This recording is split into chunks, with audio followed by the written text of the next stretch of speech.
Hey guys, welcome to the video. Salt here. Today we're going to be going over a special Ash Prime build. So this is going to be the first of this type of video that I'm doing, and we're going to do these once in a while. So this is going to be a build for Ash Prime that has certain parameters that one of our commenters really need to meet. And because of that, I want this video also to be a little bit more interactive at the end with the comments, to also give this commenter some help with other suggestions that we could do for him on this build. So this is the Ash Prime special build. I have a normal Ash Prime setup that I did a while ago. It's on the channel somewhere there. But this one was suggested by Lolvio. We have the top commenter of the last video. It's actually a tie between two different commenters, a Gingerbeard and Shiwu13. And the first commenter of the last video, Project Sunny 309. And if we go over here, we have a recent supporter of Johnny. It's greatly appreciated, Johnny. Thank you so much. All right, so first I'm going to bring up the parameters that Lolvio needs to meet in his Ash Prime build. So let's go ahead and switch that right now. Okay, so the parameters that he needs to meet is this must maintain invisibility without arcane trickery. So he has been using my Ash Prime build. However, he's not a huge fan of arcane trickery. Maybe he doesn't have a full arcane trickery, or just for some reason he just doesn't like that it's not always up. It's a little bit of an RNG whether or not you get invis out of it. So he actually wants to get his invis through Ash's normal 2, which is completely fine, but it does change the build a bit because you need to go a little bit more into duration. So that's one of the parameters, is that we have to be getting our invis through Ash's 2. The next parameter is that the build must be a traditional melee-focused build. He's not a huge fan of Bladestorm. He just wants to run around and use his Nakana, which is completely fine. Bladestorm has been slightly nerfed because stat sticks basically don't even work anymore on Bladestorm. So for that reason, like, a traditional melee build is starting to become like as competitive as a full Bladestorm build, weirdly. So this has to be a traditional melee focused build. Okay, and then the third parameter is that this must be a largely slash focused build, which makes sense. We're playing Ash. Ash's passive is that he gets a little bit more value out of slashes than other Warframes, so that is completely understandable. And then for a bonus, if we can achieve this is even better. We want to utilize the user's main melee weapon that he uses most of the time, which is the Nakana Prime. And you know what? That's a really good weapon. The Nakana Prime is really good. It is slash heavy, so it's really a perfect weapon for Ash Prime. Are there better weapons out there? Yes, and that's why this is a bonus. You know, you could use like the Hate Incarnate, for instance, and probably get more value out of it. But the Nakana Prime isn't that far off, right? It's not that far off from the Hate Incarnate. Okay, let's go back to the gameplay here. Now we're going to go into the special Ash build.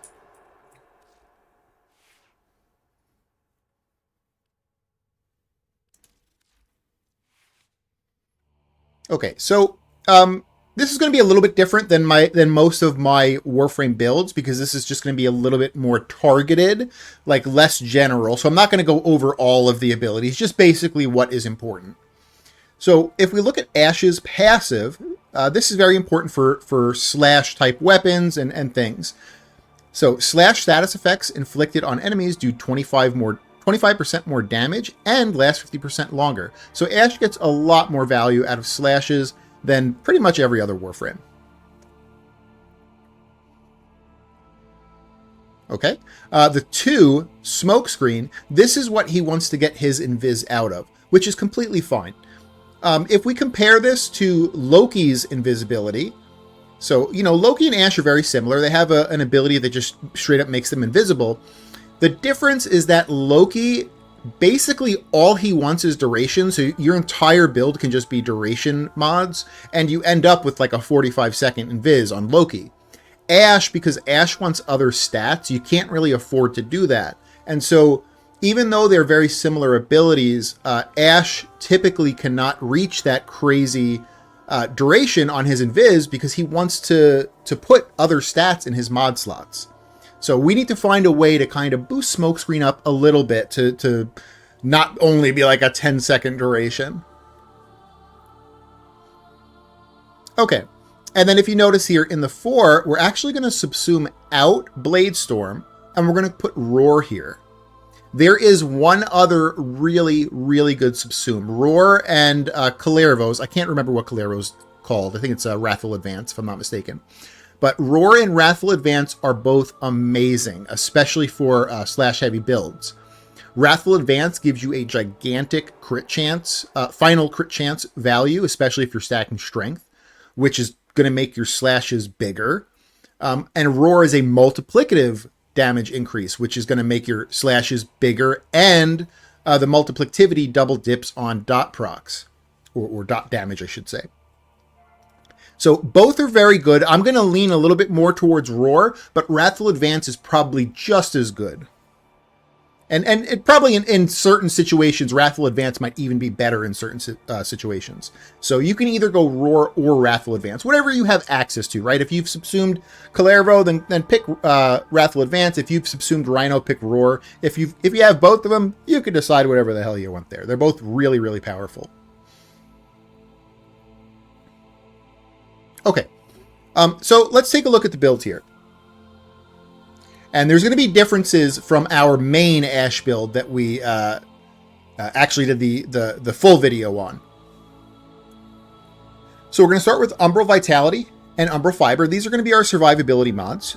We are an invisible build, and we are not going to be taking much damage because of that. However, all of my builds are meant for multiplayer, and in multiplayer, even if you are invisible, you're going to be taking damage because enemies are going to target your allies, and you're going to be in the way, right? That Blitz Eximus is going to target your ally who's running it, in front of you, and then it's going to accidentally hit you.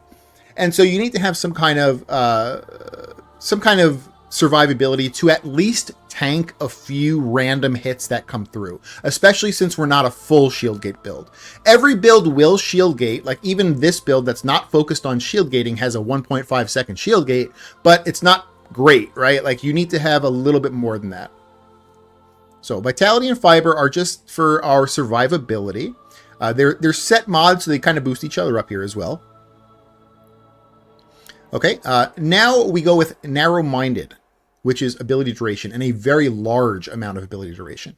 So this Ash build, because we are focused on Smokescreen, and we're focused on Roar, we don't really need range.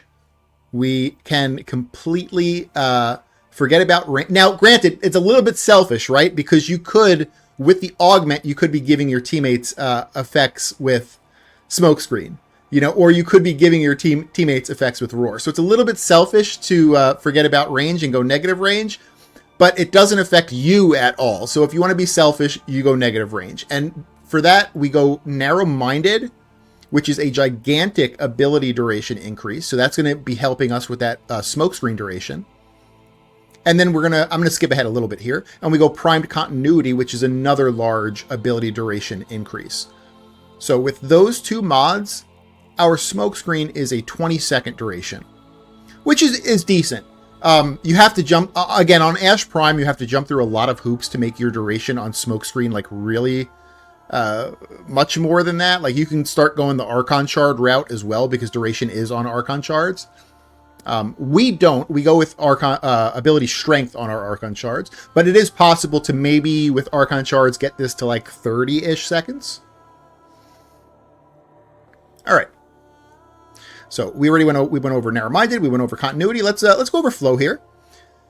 So Flow is just going to make it a little bit more comfy. You don't technically need Flow, but because we're using Blind Rage, all of our stuff is pretty expensive, and so Flow doesn't hurt. It doesn't hurt to have a bigger pool of energy, although if you look, the only thing we're really going to be pressing is our 2 and our 4, and Roar is 76-second duration.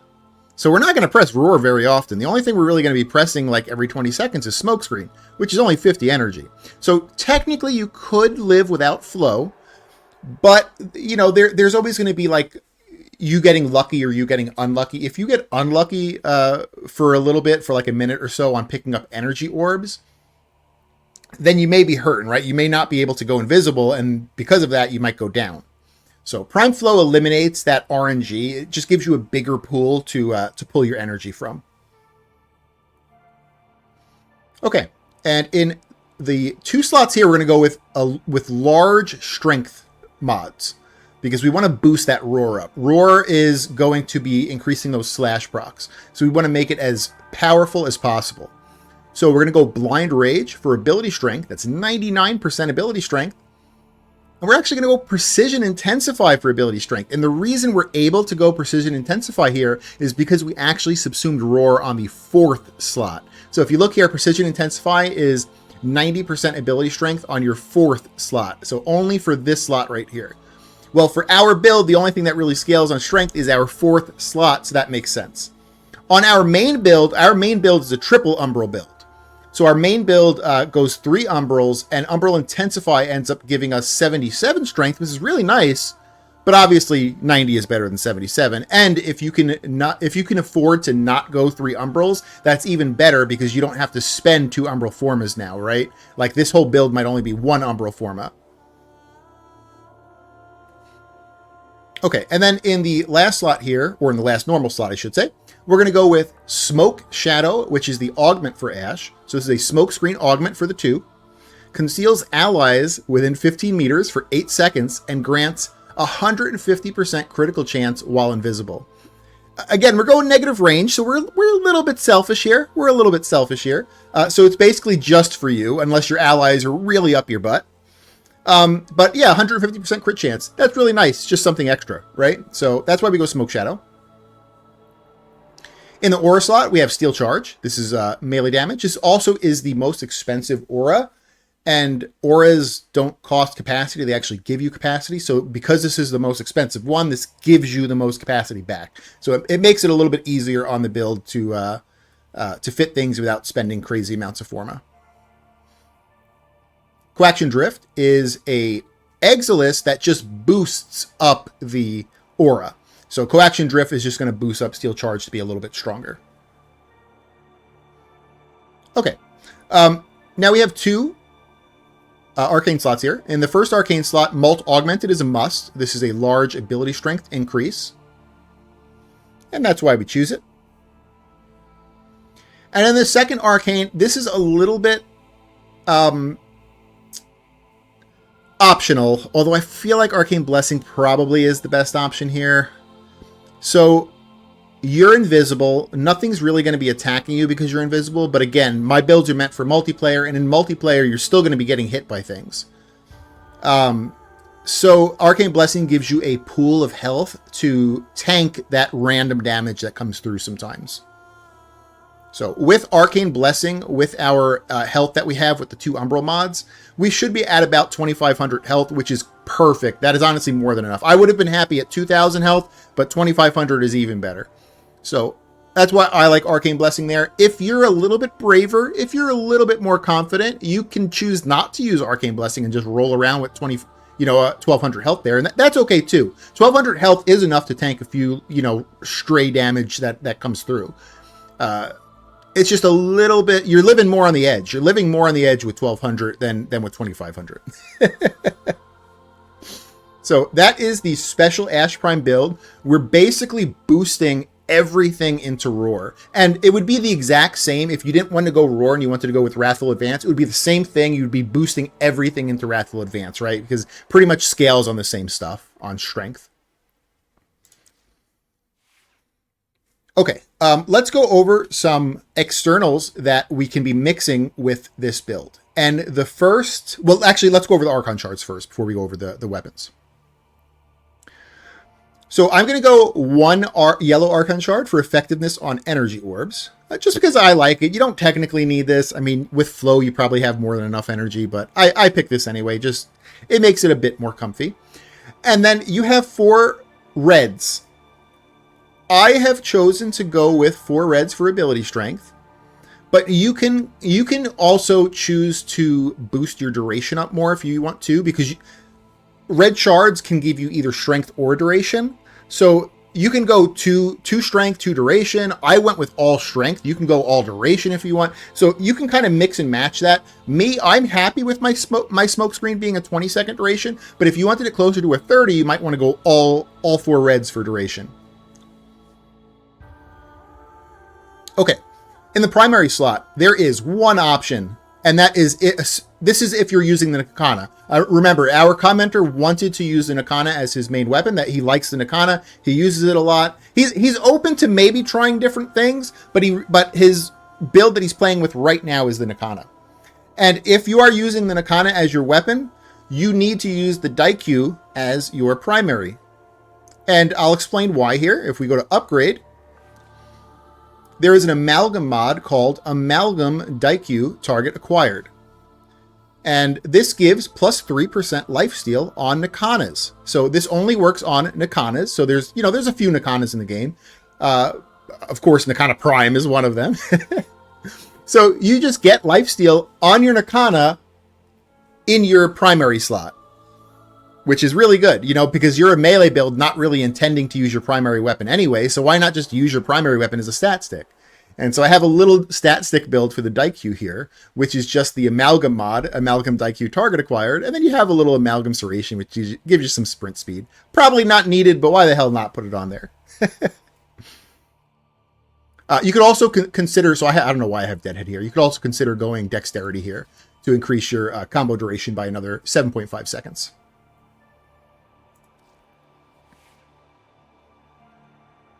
Okay, in the secondary slot here, now our commenter says that he uses the Epitaph to prime. And so I wanted to leave the Epitaph here, but we're actually not going to be using the Epitaph to prime. We're not going to be priming ourselves at all. Our pet's going to do it for us. The pet's typically a much better primer than a human being is, because he just kind of does it mechanically like a robot like he is.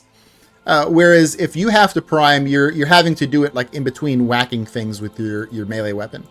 But it's an option, though. If you wanted to prime for yourself, we still have the Epitaph on the build here. That's okay. For the weapon, I'm going with the Nakana Prime because that is our commenter's favorite weapon here. And it's a good choice, too. It's a really good weapon. So if we take a look at the Nakana, if we look at the statuses on the Nakana here, it is very slash heavy. Very, very slash heavy. Even after we put electric on the weapon, it's still more slash heavy than electric, which is perfect.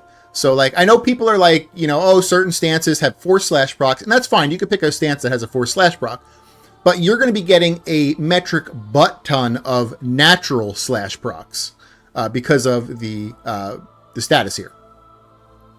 So this is a really good weapon. Again, I think there are better weapons for Ashe. Like if I was to just think of one off the top of my head, I would think that the Hate Incarnate is probably a better pick than the Nakana, but the Nakana is not a bad pick. The Nakana is a very good pick. Okay, so the Nakana build here, you go Voltaic Strike, and the reason we go Voltaic Strike is because we need to activate our Arcane that we will have, which is Melee Influence. Melee Influence requires you to have an electric mod on your build there, or have some kind of electric, whether it's innate or a mod. So on melee electricity status, 20% chance for elemental melee status effects to apply to enemies within 20 meters for 18 seconds. In the next slot here, Galvanized Steel. This is 110% crit chance, and on a melee kill, you get 120% crit damage when it's fully stacked. So 110 crit chance, 120 crit damage. This is a new mod that has just come out, and it's pretty much going to make it on most of our builds in the game, because it is a net positive to what we would usually put in this slot, which is Sacrificial Steel. So Sacrificial Steel is 220 crit chance, but Galvanized Steel is 110 crit chance. So you lose 110 crit chance, but what you're gaining is 120 crit damage. Now, if you look at crit chance and crit damage is usually slightly more valuable than crit chance is. And so Galvanized Steel is it's a slight upgrade from Sacrificial Steel. It's not a gigantic upgrade, but it's a slight upgrade. So it's pretty much going to be replacing our Sacrificial Steel on most of our builds. Organ Shatter is 90% critical damage. Gladiator Might is 60% critical damage and 120% critical chance. Condition Overload is plus 80% melee damage per status type affecting the target. We're going to be using a Dirige Primer, which is going to be giving us 6 to 8 statuses on enemies around us, which equates into a few hundred flat damage, which is really good. Berserker Fury is for 70% attack speed. The attack speed on the Nakana is a little bit more than average. A little bit. Tiny, tiny bit. You could consider maybe on the Nakana. Maybe. I'm not going to do it, but you probably could consider it. Gladiator Vice over Berserker Fury. So Berserker Fury is 70 attack speed. Gladiator Vice is 30. So a lot less attack speed, but you get 120% crit with Gladiator Vice. So that's kind of personal taste. Do you mind attacking a little bit slower but having a slightly more crit? Or do you just want to attack, the fastest you can with Berserker Fury? So personally, I'm going to go Berserker Fury, but because this weapon is a little bit more than average on that attack speed, I feel like you could make a case for Gladiator Vice. All right, Blood Rush is 440 or 480% critical chance, and Weeping Wounds is 440 or 480% status chance. I can never remember which one it is. I always forget to check the wiki before I do these. But either way, it's an extremely large crit chance buff, and it's an extremely large status chance buff.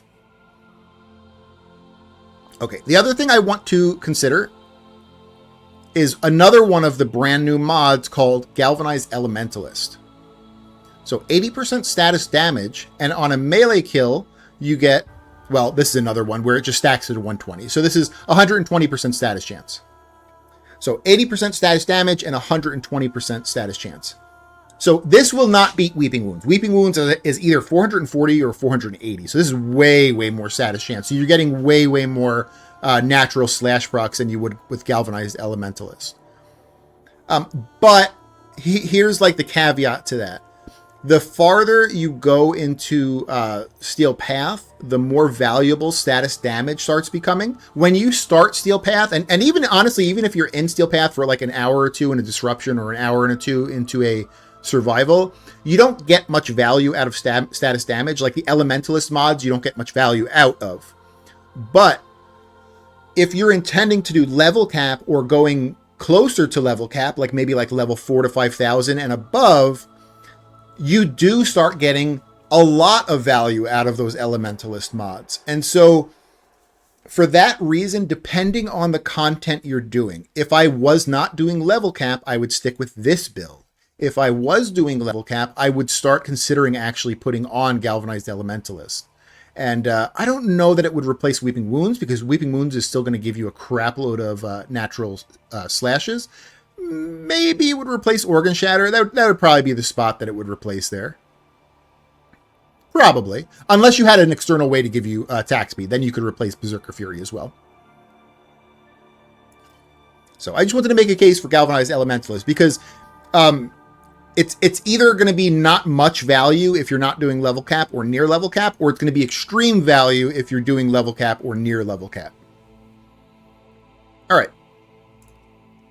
In the stance, you can basically pick whatever you want. Go through the stances, see which movesets you like. I'm going to stick with Blind Justice here for no particular reason, but you can pick whatever stance you like there. And in the Exiles slot, there's two good options here. Well, there's three options really. I personally, I actually like Opportunities Reach on the Nakana, because I'm not a huge fan of the heavy attack of the Nakana. And so if you don't want to press the heavy attack very often, you would pick Opportunities Reach. So that's why I personally like Opportunities Reach. However, our commenter said that he really likes the heavy attack of the Nakana. And so for that reason, you would not pick Opportunities Reach. Opportunities Reach basically limits how many heavy attacks you get. It makes them better, but it limits them. So for someone that actually likes the heavy attack and wants the heavy attack more often, you have two options. You have Dreamer's Wrath and you have Disciple's Merit. If you really, really like the heavy attack and you want to be heavy attacking actually more than your normal attacking, you would pick Disciple's Merit, because this is going to enable your Tennokai way more often than any other Exiles mod. Every 4 normal hits is going to enable a Tennokai. Dreamer's Wrath is going to give you more Tennokais than normal, not as much as Disciple's Merit, but the Tennokais that you get are going to have a little bit more crit damage. So this is kind of like an in-between Disciple's Merit and Opportunity's Reach. If you really don't like your heavy attack and you kind of want to limit it, but you still want to get some value out of it, you pick Opportunity's Reach. If you love your heavy attack and you want to press it all day long, you pick Disciple's Merit. And then if it's kind of an in-between, you pick Dreamer's Wrath. That's my headcanon and how I pick my Tennokai mod. All right. In the Arcane slot here, we're going to go Melee Influence. Melee Influence, there's really nothing that beats it, unfortunately. Melee Influence is so powerful. And so nowadays, we are picking Melee Influence on our melee builds. So that's how you would build the Nikana. Again, the only big difference would be the Elementalist, whether or not you're doing level cap or not.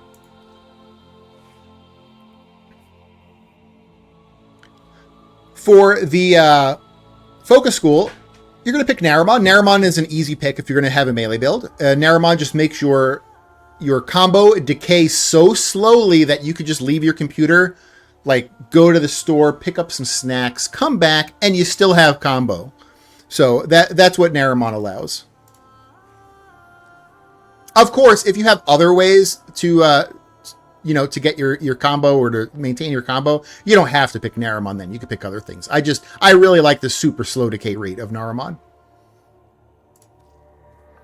All right, and then in the pet slot, this is a spicy one. This is a spicy one because we're using Ash. So normally a full melee build, you would always pick Dirija. Dirija with the melee as a melee primer. However, you do have to make a case for Worm, and specifically Worm with the negate augment or mod for Worm. And it's because our Ash build, we're invisible. We can tank some like hits here and there, but you're not like immune to like status procs that get through. So you're going to have like heat procs on you once in a while. You're going to have like electric procs on you once in a while.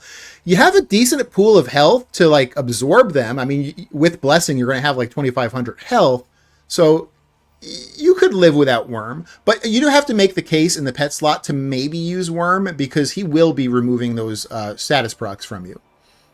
However, for a traditional melee build, for an actual like traditional melee build, Dirija is so powerful. He is what is priming for you. He is what is producing 6 to 8 statuses consistently on dudes around you and is giving you massive value out of your condition overload. Now, I know Lolvio, he said he actually likes to prime himself with Epitaph. And so in this case, I actually might say, well, that could be good, right? Like it might actually be better to self-prime for yourself because then in the pet slot, you could use Worm. But if you don't want to self-prime for yourself, you should be picking Dirija because he's going to prime for you. So I'm going to be picking Dirija myself, but if you're watching Lolvio, if you still want to prime for yourself with Epitaph, choose to go with Worm and make sure that you have the negate mod because that is going to protect you from those random status procs that get through.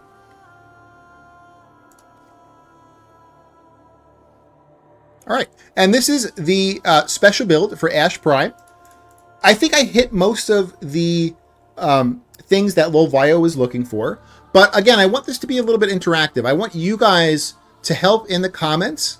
How would you improve this further? Do you like Wrathful Advance better than Roar? Do you think there is something different besides Wrathful Advance and Roar that you would pick? And tell me why. Tell me why exactly. So what I want to do now is I want to show this just a little bit of gameplay. We'll do 10 minutes on this build and show how it works. Let me just make sure I'm in the right stuff here. The Nikana, I didn't switch over to anything weird, right? It's in the main build there. We've got the little Dirija, and we'll make sure I'm in my... Yep, we're in this Ash. Okay, perfect.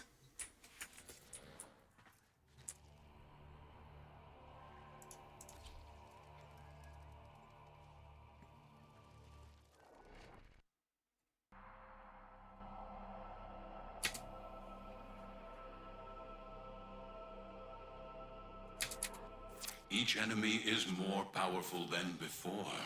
Only with true mastery of the Tenno arsenal will... Have you guys been getting this? Have you guys been getting the network not responding like literally every 10 minutes in the friggin' game? Or is this just me? Like, should I call my internet provider, or is this everyone that's been getting this? All right, let's start this here. So we're going to make sure we're always invisible because that's basically our survivability. I'm sending auxiliary life support. And then we're just going to get the slash in. We're going to get to whacking dudes off here. Make sure our roar is on.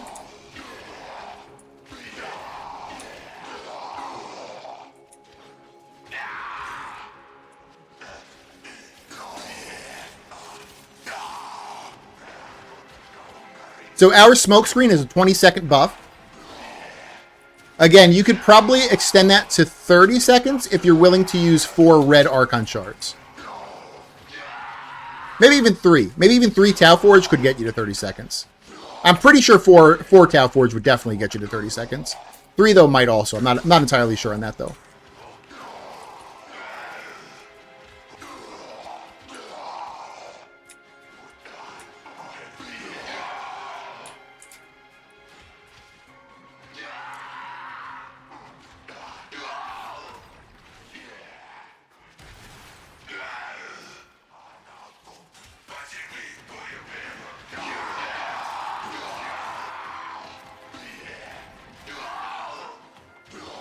I also noticed, like, I have a T-posed dude when I'm invisible.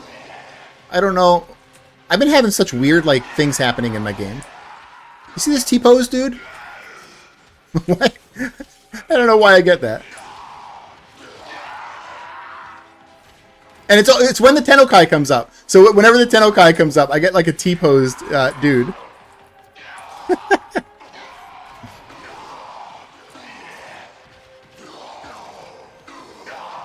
Damn, Saul, remember to put your roar up. You damn dummy.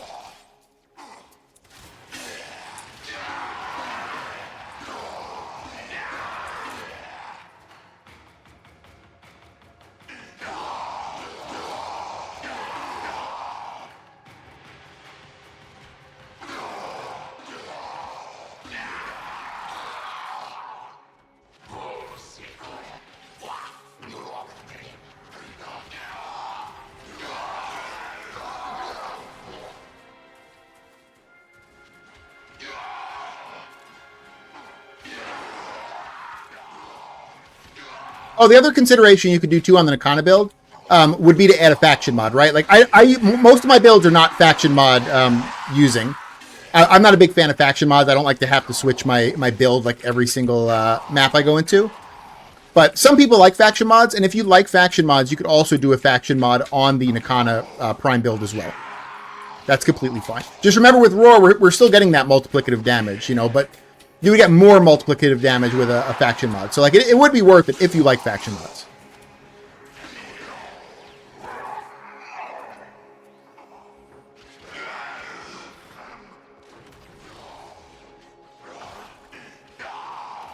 This thing is disgustingly powerful. I feel like most of the things are actually dying from melee influence and not even me whacking it with my Nakana. It's crazy. I also keep accidentally heavy attacking and losing all of my combo. I have very bad reaction, which is another reason I kind of like Opportunity's Reach, because it gives you a whole 4 seconds. It's the old man option. It's the old man Tennokai option for people with bad reflexes.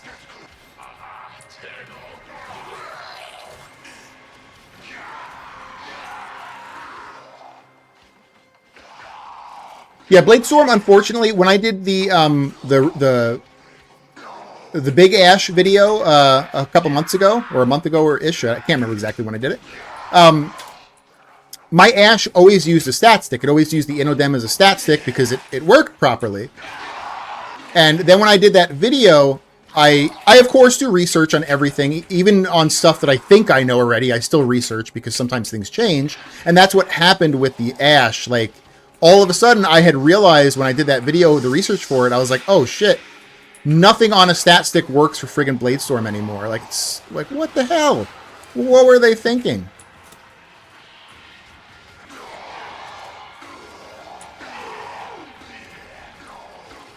And so, like, Bladestorm it's still good. I would still play Bladestorm. Like, myself, this is myself, right? Some people don't like Bladestorm, but like myself, I would probably still play Bladestorm over a traditional melee build.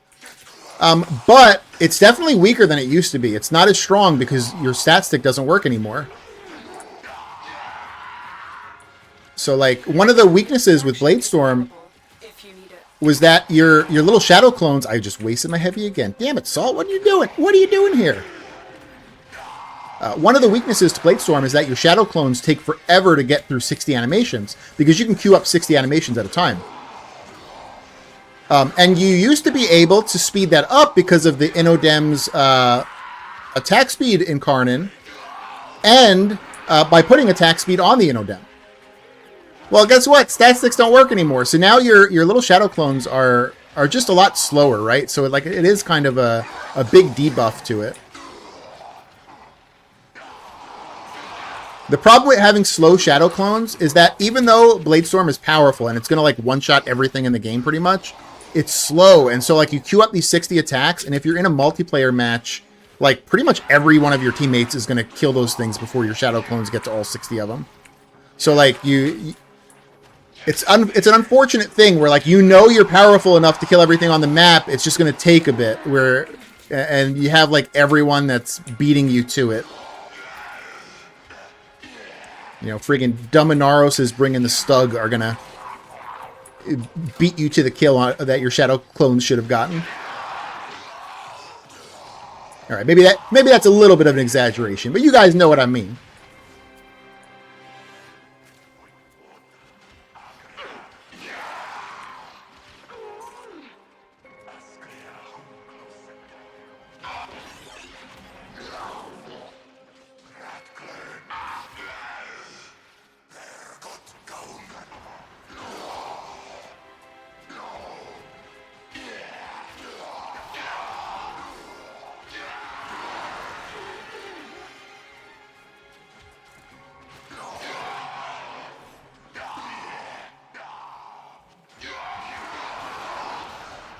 I don't know, I'm just a little bit salty about Bladestorm. I like Bladestorm Ash. I mean, I still do, but he's just not as good as he used to be.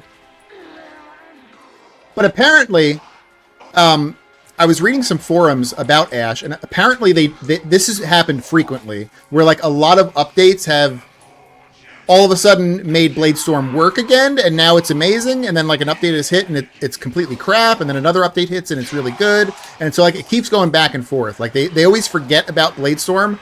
So when like these patches hit that like fix or change melee, it always screws Bladestorm up in some kind of weird way, or makes it really powerful or something like that. So you never know. Maybe the next patch, all of a sudden, Bladestorm will be like really good again. But as of right now, it kind of sucks because the stat sticks don't work.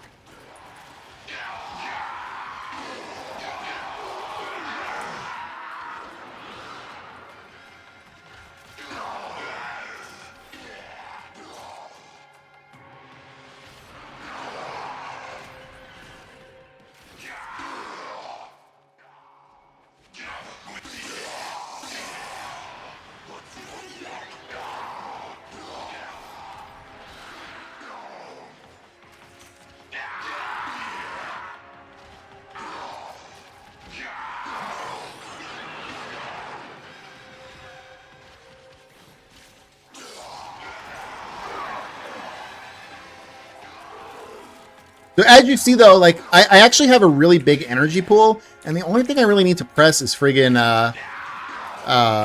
smoke screen, like, once every 20 seconds, because Roar's, like, almost every 80 seconds I have to press it, which is, like, crazy.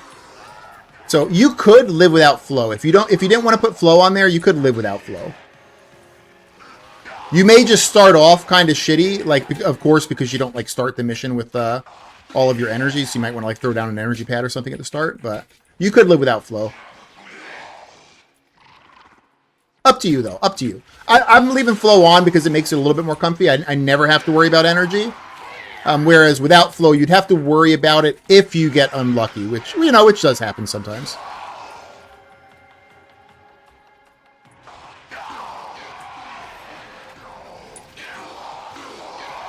Look at them. They come to this place when they know they are not pure.